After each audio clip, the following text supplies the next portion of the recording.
Bembozali Wate Bemba Kindaka kasi azongi la biso d'esprit oyebi na Congo démocratique mokanabiso oyebi ezana kita ebele masolo ya MLC mikolo ebele tozokuta na sute oyebi likama ekomela biso na CCTV na Radio Liberté PCK TV mais tozozonga mwa malembe pour conserver bino na nzela ya masolo ya MLC actualité munene na mboka na biso Congo démocratique oyebi tali makambo ya coupe na l'international dossier babengi subornation des témoins ipai wapi lobi loleki chambre d'appel efesaki bongo e yano na oitani sengi appel oyo Jean-Pierre Bemba a salaki nini penza balobaki na kati ya décision ya lobi loleki ya ngonde tokolobela na kati ya émission ya masolo ya MLC ya mokona lelo et puis oui pe Kinshasa bato ba oui ebele plus de 40 personnes plus de 17 na kaka na Moamba tokolobela mpe awa na kati ya masolo ya MLC wana ezali ba CGV balé oyo ya mission mokona lelo masolo na poto beta yango to yambi pona bino oboyebi malamu moponami ya bana mboka Daniel Mbao Sukisa azali bongo député national ya mouvement de libération du Congo moponami ya Moamba azali to ba ministre to pe moyangeli ya sika ya makambo de justice pe droits humains au kati ya lisanga ya MLC moko na ba secrétaire national ba uti bongo nommé par Jean-Pierre Bemba Gombo azali pe avocat. Alors, il y a un titre na cadre ya mouvement de libération du Congo ya secrétaire national pour ko yebisa biso na bino bobenga ki mingi il est qui ndengeni est-ce que Bemba zongi na prison est-ce que Bemba zongi na prison c'est quoi exactement yenda ko talisa biso na siki honorable Daniel Mbao Mbote moi mboka Jean Médani Woso Elombe. Merci beaucoup. Tant que bien tout moment na masolo MLC vous allez toujours disponible pour nakoya ko solo na ba imboka surtout les militants ba cadre et pas sympathisants ya MLC. Merci et félicitations pour la nouvelle nomination nayo comme ministre ya parti ya MLC pour les questions juridiques et droits des humains. On va prendre des nouvelles en devenir. Non, merci beaucoup. Nouvelle on va prendre encore avec satisfaction. Hein? Parce que ce n'est pas n'importe quelle signature. Hein. Et la signature, il y a Jean-Pierre Bemba Gombo. Ça veut dire que c'est que c'est la qualité à Moussa Otosali. Depuis Azaki Naboloko, si Abimi, nous avons forcément milité au Yebi. Nous avons pas eu barrage au Massa Sezo Beta. Et bah, quand on a année, tu as eu barrage au Tondima qui est dans la prison. Tout ça, c'est une émission télévisée. Tout ça, il y a débat dans MLC, tant Vago et Kendaki. Vago Bandeko Thomas, Bandeko Kambinga, Bandeki, Bisso, tout ça, il y a débat dans la télé 50. Tout ça, une émission, je profite de l'occasion, paix à son âme, où elle bosse à la télé 50, Mathieu Kamango. Donc, on a Mirma et Tobundi Bakassi, jusque même, tout ça, qui est avocat et président national de la Cour constitutionnelle, dans un coordonnateur. Il y a contentieux, il y a MLC Moubimba, il y a en même temps client, mais en même temps, il y a avocat, il y a coordonné, donc il faut sécuriser juridiquement. Aussi bien sur le plan national, sur le plan provincial, l'élection, on a patronné contentieux. Il y a moi pour avec une nomination avec beaucoup d'humilité. Vous avez les récompenses, vous avez quoi? Dans un couronnement, il y a Moussalo, un travail très bien fait. Parce que c'est rare pour mon jeune de Golanga. Vite prise en charge par Jean-Pierre Bemba Gombo, parce que la chaîne Toaka est belée, c'est vrai que depuis 2006, tout ça a incognito, malé, petit au Congo, dans le mouvement de libération du Congo, si le président Kota a fait sa possibilité de décoller, ça veut dire que ce n'est pas n'importe qui Jean-Pierre Bemba, c'est quelqu'un qui respecte les qualités, qui considère les valeurs, donc quelque part, au Congo, nous sommes satisfaits. Et donc, tout ça. Défi pour yo, Daniel Mbao Sukisa, chargé de questions juridiques et droits humains à Katia Lisanga Mounene et MLC, défi pour les membres de SICA, défi pour le comité exécutif national de SICA, mouvement de libération. Rectificatif, les membres de SICA, tout ça, les membres de Kala. Le comité, on a désiré. Nazara déjà comme ça, secrétariat national, mais Nazara conseiller juridique du mouvement de libération du Congo. Vous avez un peuple congolais votant le conseiller juridique. Il y a un mouvement de libération du Congo. Les lots, n'a commis secrétaire national. Nous avec beaucoup d'humilité. Et je sais que ce n'est pas un privilège, mais c'est une responsabilité. Nous sommes dans ma casse, il y a ça. Mokao, surtout dans le domaine des droits humains. Nous, nous avons des droits civils et politiques, mais aussi des droits socio-économiques. droit il y a troisième génération. Donc droit on appelle ça violer ma casse. Droit accessibilité la maille, droit à logement décent, responsabilité parce que ce qui est même l'arrière des pays au Kenya tina libengé. Au moins on a des conditions pour vivre le quoi parce qu'il a c'est à moyen âge. Droit il y a logement, il y a habitat, où ils ont constitutionnellement garanti et ils ont respecté. On va droit au jadis, ils ont qui ont un objectif constitutionnel. Le comme droit moi on peut te confondre à l'État. Donc dans le mouvement de libération du Congo, on va pas qu'à Djouma, conditions de vie difficiles, na malolo. Dès que les gars na malolo na monde ba condition, maïe kokota tina kemi na triangle et kokota tina niveau. Donc c'est inacceptable. Tant qu'il existe un État, il faut que les choses changent. Responsabilité à droit à première génération, tout n'a pas droit surtout. Si dans le cas de la commission PAJ, est-ce qu'il y a un parlement, tu as proposé l'IBEC. Oui, c'est ça que la population congolaise, dans le mouvement de libération du Congo, s'est retrouvée. Ne perdez pas de vue, MLC, ce n'est pas n'importe quel parti, c'est une institution, une grande institution alors. Qu'on a responsabilité locale là où on a vu, et ça charge ma casse. Et moi, je n'ai pas mis ça à payer. Parce qu'en quelque sorte, aux ministres de la justice, il y a MLC, était meilleur que nous. Parce que l'opposition, c'est MLC. Dans la plupart des cas, nous avons désigné, peut-être que vous avez Moussala ou c'est quoi, mais quand vous avez quand même comprendre que vous avez maîtrisé Moussala, si vous avez un bateau, vous avez un problème, peut-être justice, droits humains, non, tant qu'il peut poser problème, il faut la défendre, porter haut. C'est quoi? Comment vous allez en partie, Naza avocat, il y a de cela plus de 10 ans. Et nous avons la jeune, mais un avocat plus de 10 ans. Nangambo a plaidoirie, tout samba, tout ça, habitué à toi. Pour le parcours, en 2014, tu gagnes à concours, il y a plaidoirie, il y a éloquence. Il y a pas barreau, il y a gombe, il y a matete, basangi siango, bacha jury international, bâtonnier à Lyon et à Paris, destin à non, moi, nous avons MLCD, il y a un mouvement de libération du Congo, il y a Bemba, il y a gagné. Donc, côté à plaidoirie, Boba Maté, tu ressembles à nous. Si Nasuka, dossier comme Mike Mukeba, il a mis deux ans en charge totalement. Tout compte à peine. Mais au-delà de ça aussi, il faut. Défenseur du peuple congolais. Bon, préparer ma caméra, nous n'avons pas fait du populisme ou de la justice populaire. Pour défendre les droits aux états défendables. Voilà. Merci beaucoup. Je pense qu'il va comprendre Daniel Mbao Soukissa. Comme on a mis Soukissa, ils ont rappelé un moment d'élection. J'ai couru à nouveau la Cour constitutionnelle, va invalider quelle était la Soukissa. Non, mais les noms. C'est Zambé. Zambé, après ça, Bakombo, on a révélé, Daniel révélé, Soukissa révélé.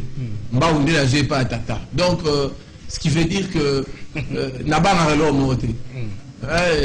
Tu n'as pas dit comment il y a biso na kati ya mouvement libération toki nango tina suka même ça va passer par révélement spectaculaire.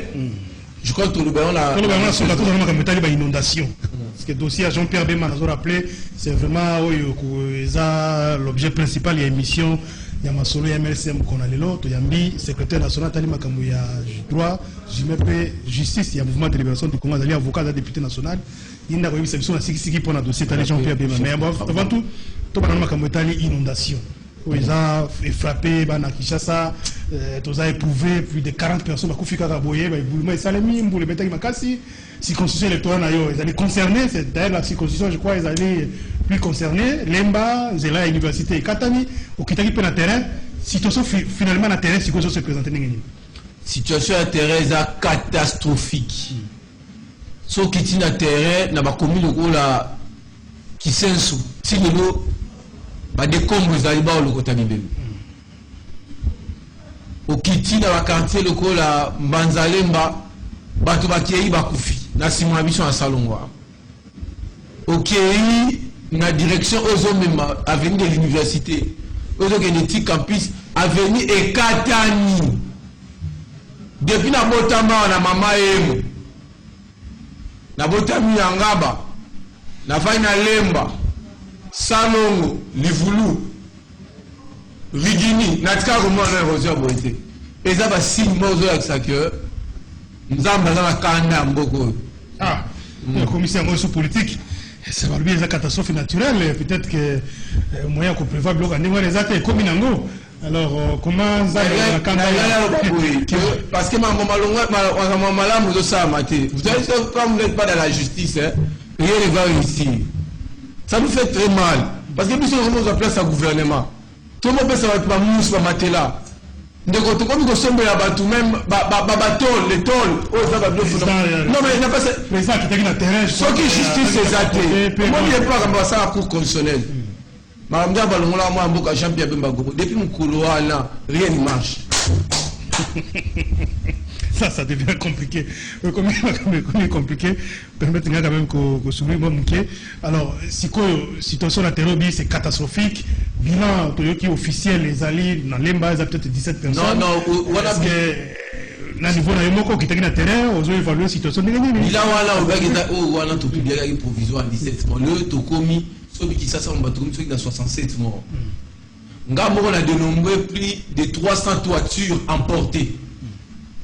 Tout le monde a la copie à Kinshasa, tout à disposition. Est-ce que tout le monde a bâche, tout à latéral, il voulou. La population est assez, tout ça, il va bâche à l'écolo. Là, le groupe va réfugié. La capitale, hein. Or, les dispositions auraient été prises depuis longtemps. Moi, je dis gérer l'État, oh, Jean-Pierre Bembalobaka. J'aime quand il dit que l'État, c'est le maître des horloges. L'État a sa institution dans le sens qui a anticipation la projection. Qui ça c'est mal cadastré, qui ça c'est mal loti. Bah conservateur des titres immobiliers, bah on est à la base à Bibembo Zokoufa, bah tu as l'imbosso va criminel au Canada des conservateurs. Bazali kopé ça va tout bas certificat d'enregistrement, tina misiko va opé saté. Allez-y, netina quartier Kemi, na se côté Angoa, na se kuna, na doué me kuna okiti pena na se kuna, na oko constater que ba baraba les autres chevauchés. Moi, je suis les Kezate. Et puis, va venir chercher à quoi on a moutoyé à tenir la servitude de passage à Maï. On a si makala mouizali. Mais moi, je suis bouka et zate. Bon, vérifiez, si mon certificat d'arrestement, n'a pas ça, par voie frauduleuse. Et puis, qu'est-ce que je remarque encore? Banda Goussou se tourne à Todi. Et ton ami sans titre. Nous avons fait Moukanda comme il y aura un papier de papier d'éducateur au chef de division urbaine et à cadastre. Est-ce qu'il y a fait ça à Batit? Ça veut dire qu'il y a une responsabilité à partager. Donc ça veut dire que l'État est démissionnaire. L'État par naïe, non, la population en fait doit être canalisée. La population a un problème. La population a un problème à maille. La population a un problème à courant. La population a un problème à logement. Mais tant que nous sommes à terrain, on dit déjà qu'il y a Awa, Teresa Bienté. On se permettre au zombie. Est-ce que c'est pas tout ça, c'est l'État qui doit encadrer. Après, c'est exemple, il y a des choses qui sont ça. Tout ça, on a l'habitude de faire des kasi, na ba noko, noko ba utimbo ka mimika pa, na sa kia fufu na ndako mimi. Vous pouvez ces espaces exactés. Chambre ba basi côté porte tous ans là, tous vieux ans là, c'est tous évoluer. Vous voyez monsieur ali voulu to nanga ba, vous avez deux chambres salon, deux chambres mon salon. Noko utimbo ka sa kia fufu, bikie di bolie sili, sika o cha exacté. Allez, bon c'est noko de bouiller. Au moins dit qui ça. Peut-être même temps sur les biens, on dit mon tir et bien mon à qui noir. Donc si nous on débrouiller. Nous on éviter. Moi on n'a pas fait bah donc noko apprendre que côté qui sait sur na bokata banda. Ce n'est pas de sa faute, il n'y a pas de république à qui a celui qui a mon bâche à monter. Maintenant vous le copeta.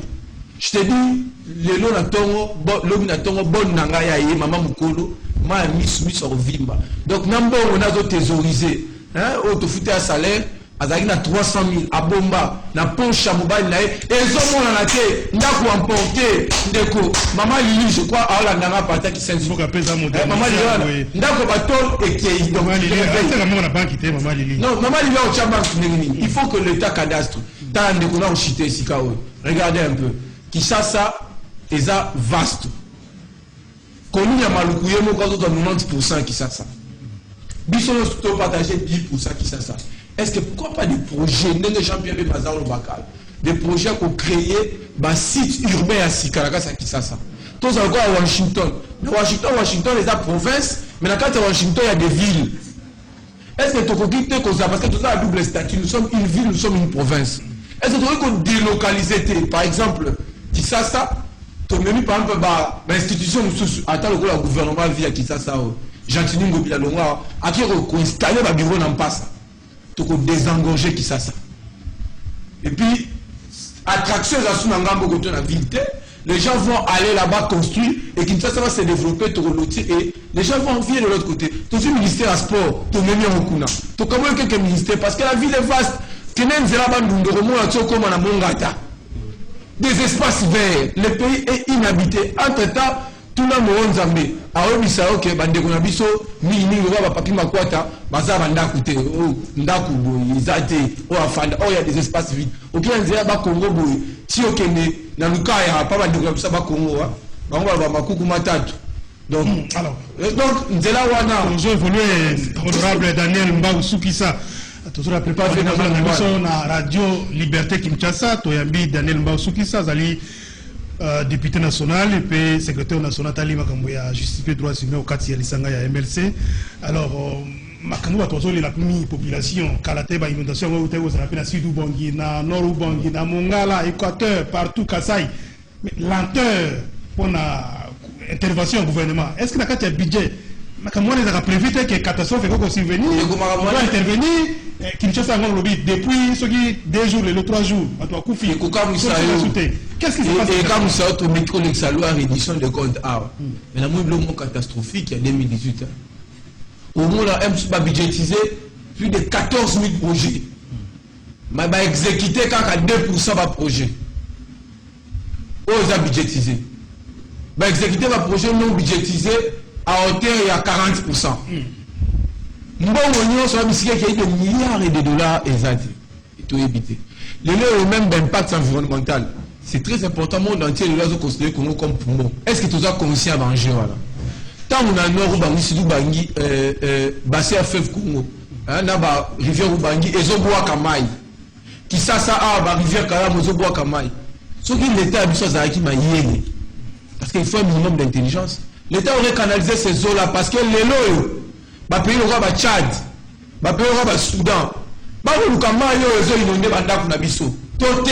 Tu sais qu'avec de l'eau seulement, Jean-Médal Yosso, tu peux développer mon cas. Déjà, dans le coup émission, le président Idriss Déby Azar le Baker, Maïa Congo commis un jeu stratégique. D'ici 10 ans, soit qui va Congolais va couper sa mission Maï, tu reçois Maï dans ma casse. Mais c'est le moment de commercialiser ces taux-là comme on passe. Nakia banda comme la émission à ma inondation, maïti à la télévision et bela mi maï. C'est-à-dire que tant que sont là bien. Nanda couleur mon konzebi et mulungé aux ma campagne. Moule beta et chafodeur. Batma le la makala. Vraiment. Alors, toujours évolué. Batma là littéralement voisin. Tu sais comment ça se passe un peu, je vais atterrir là-bas. Et comme le système Moka, Carmel Simba, on va jeune gens. Et pas créer de coups dans ton coup film, tu as dit, viens,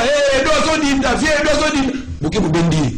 N'a pas tout là, bien, paisiblement. C'est quoi, pas sérieux. Examiner reddition des comptes, pour découvrir une imperfection, topé non exécution à certains projets, bon, peut-être la République qui vient à affaires sociales, mais si comme ça les budgets, est-ce que vous pouvez améliorer quelque chose bien que ça on a niveau il y a la commission Ecofin population attend de que désormais vous avez qu'on élaborer ou bien vous avez même quand même moi quelque chose au niveau il y a loi. Papa, tu peux essayer ma proposition, tu peux essayer ma projet. Je crois que le gouvernement il faut tenir compte de ça. 10 milliards c'est pareil. Et là c'est vrai que ça vous qui pour payer le quoi Abisso, mais comme un départ ça peut faire quelque chose s'il y a des affectations rationnelles. Parce que la projection budgétaire, même la signation, ils ont toujours un minimum. Donc, tu dois atteindre tel montant. Parce qu'il y a des secteurs qui ne sont pas touchés. Mais on peut aller au-delà de montant ou de prévision de tuer. Tout à fait. Mais, curieusement, sur le plan social, je sens que le gouvernement est antisocial. Il peut plus. Ils ont peut-être préjugé, peut-être qu'on juge après un budget. Non, parce que même discussion budget, on a intervenu dans le compte de l'élection du Congo, on a déjà parole. Les paroles de Komikaka, Boubani Koloba, Boubani Bandelika Kabo. Si 2 personnes parole. Et Bakula Kanabiso, Kakulu Tunjoli, Azu, Koutu Mondola, Azu, Tako Matour Nabino, Naweja, l'équipe Bosso. On a Naweja, non, motion, Tokata. Allez, va voter qui sont pour. Tokati débat. Peut-être que vous avez un canon pour nos frères attendre, voir la vidéo, comme habité de Mikanda, au moment ministre, on ne sait jamais. Dans le niveau de Sidou Bangui, Nord Bangui, bon, finalement, quand même, le ministre des Affaires sociales, là, sur le terrain. Semble-t-il que le président Pierre Okitakuna, via Bangui, sait jamais toyoki pe apport ya ba mbuta musu ba notable musu ya côté wana lokola Jean-Pierre Bemba président national na bino acheminé quand même aide makasi oyo ba ko distribuer na Sud Bangi pe Nord Bangi musu certainement ils ont qu'elle samedi na zela ba pepo tout ça pour apporter soutien par la population tout le monde comme Jean-Pierre Bemba ya Cour pénale internationale décision toyoki lobby ya chambre d'appel eza nini on doit comprendre nini na oyo ko CPI ya lobby bah, tu dois comprendre en termes simples que Tozalaki, la chambre et appel dans le dossier à Liboso. Deuxième dossier. Dans le dossier à Liboso, il ne faut pas comprendre. Parce qu'amalgame est quoi tu trouves. Le premier dossier, tu as la chambre appel contre la condamnation aux acquis qui ont frappé le président national. La condamnation fallacieuse. À 18 ans. Le juge va rendre décision. Ni on Sobabi, il n'est pas coupable. Il est innocent. Alors, la deuxième affaire, la affaire fabriquée par Moreno, tiré ma ficelle. C'était à l'idée que parce que même plus tard, tout le dossier va monter qui parce que témoin va se rendre compte que Moreno a un esprit dans Moreno a fait ça promesse à témoin à réaliser à monter. Témoin à charge contre le président national. Changer la position à Bango. Parce que moi, je vais poursuivre Moutou, je poursuivre à charge et à décharge. Témoin, déposer en faveur du président national. Ndeli kambo bandaka va empêcher les témoins. Ndeli kambo ko monter makamuto ko bango plus tard. Ndeli ko monter subordination. Alors toi va quitter juge d'appel a ordonné la juge de la chambre 1, la première instance 7 que a appliqué l'instruction après ça qui est sur fixation à peine dans le deuxième dossier. Net au Kendaka, juge Wana a observé qu'il y a aussi un des éléments motifs qui appelle la mission. Juge Wana comme Fatou Bensouda, Alingaki Kaka, Anganzamela, dossier sur le président national, les juges ont confirmé, ils ont donné cette peine-là d'une année, na 300 000 €. Mais peuple à prison, cette question déjà avant l'appel a été résolue.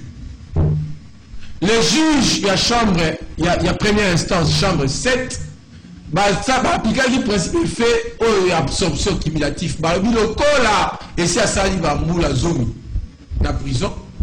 Et absorber moula oyo, il y a une année pour ça qui fait que Jean-Pierre Bemba a coquille kozonga la sous la prison té na mandona koyaki. Mais malgré ça, nous sommes contentés parce qu'à notre niveau, tu estimes que le dossier est signé. Et puis, tout juriste sérieux peut considérer que le dossier est signé parce que nous avions la possibilité d'interjecter appel. Mais ce qui tokendaki, parce que nous avions la possibilité d'aller ou pas. Ce qui tokendaki appel, c'est parce qu'il faut préciser, Cour constitutionnelle à ce servant qui a décision et la chambre, et la première instance, 7, je crois, bola n'a pas noté, pour aloba été que Jean-Pierre Bemba Gombo est irrévocablement condamné pour subordination des témoins. Et puis, Cour constitutionnelle a que au-delà de la compétence naïe, à lobby et subordination des témoins est égale à la corruption. Parce que, la loi électorale, l'article 10, prévoit que la commission, il y a une éligibilité, c'est-à-dire que si on va condamner pour telle infraction, telle autre infraction, au cas où un candidat président de la République, condamnation irrévocable. Et faïs à irrévocable. Batanga qui va crime contre l'humanité, batanga qui va génocide, batanga c'est Jean-Pierre Bemba infraction crime contre l'humanité, crime de génocide, crime de guerre. Alors batanga Moïse Katumbi corruption. Parce que c'est là si on que nous sommes en navette, va poursuivre, va condamner pour corruption, va écarter Jean-Pierre Bemba. Nous avons une omnipotence naïe, à ça Jean-Pierre Bemba a quitté l'infraction qui est bango va vendre les corruption. Et puis, na mauvaise foi, balobi que corruption est égale à la subordination. Oh, non, tout à l'heure, en change de instance, après si l'éclaircissement sur la question. Mais à un niveau au Samba, Cour constitutionnelle, juge électoral, a eu posture ya juge pénal. Ozali, à mon avis, à la zone la avocat, la zone la politique, comme politique, comme analyste, que à l'objet décision, condamnation, il y a subordination est égale à la corruption. Ozali, fallacieux sur le plan des droits. Et puis plus encore, parce que maintenant Simbaté avant dit ça lobby, au moins une décision chambre première instance voilà. Où la fixation à peine est irrévocable. Et l'incolobani de Kombo Nzambi. Et l'incoloba que bon qui lui sous ça la recours contre décision à la télé.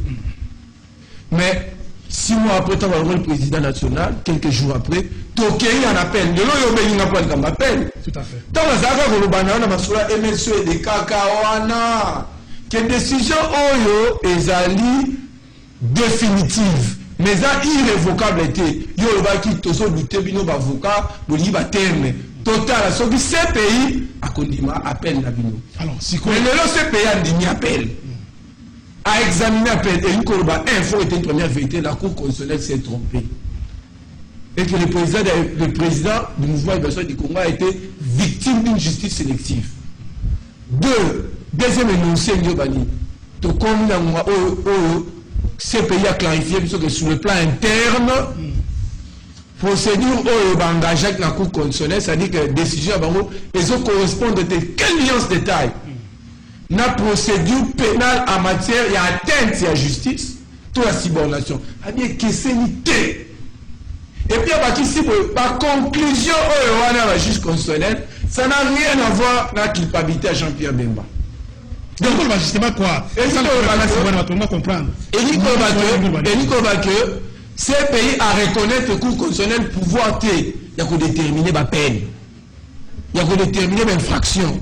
Quand Jean-Pierre Bemba est coupable de subordination. Vous avez l'interprétation, non, mais à droit. C'est l'arrêt. Il y a un arrêt, on est à court. Nous avons interprété que ça in claris.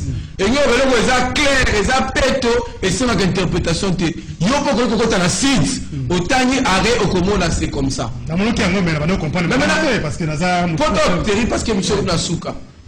Et là, c'est quoi? Oui, c'est ça la possibilité. Est-ce que, et si nous avons décision commise irrévocable, ou c'est une décision définitive, ou que vous allez attaquer à nouveau la Cour pénale internationale? L'espoir est très permis.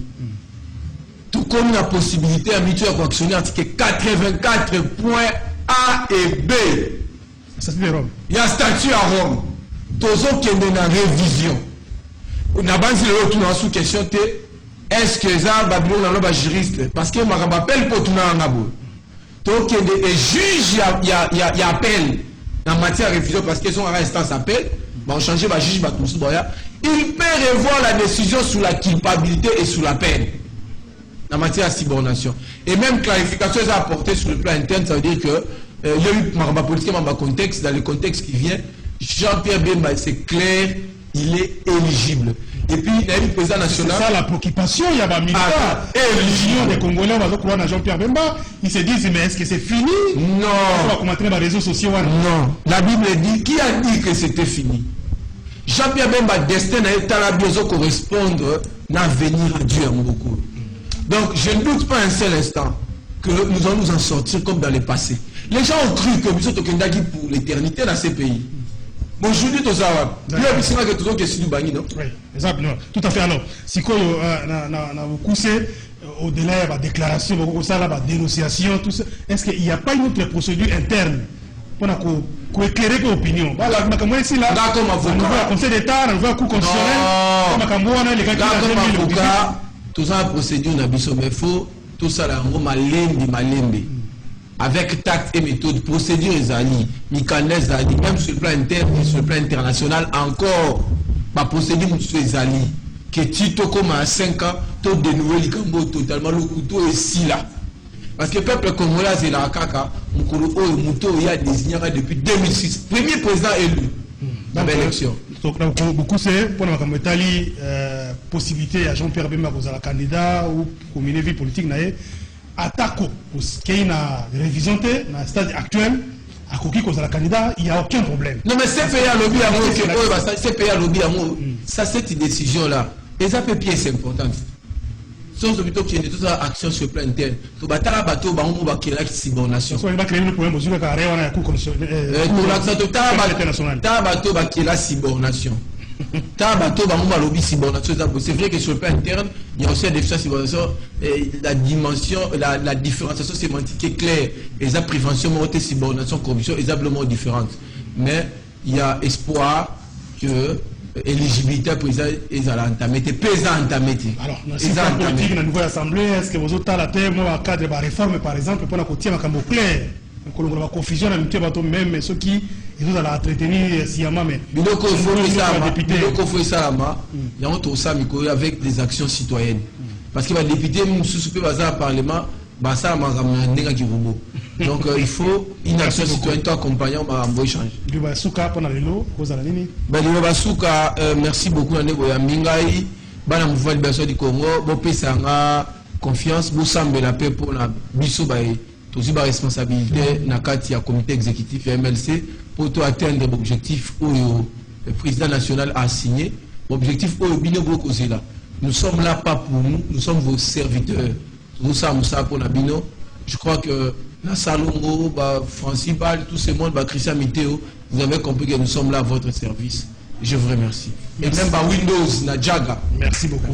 Vous en avez Daniel Mbao Soukissa, député national Mouponami Moamba, pour la liste du mouvement de libération du Congo, secrétaire national chargé de la question juridique et droits humains au sein du mouvement de libération du Congo.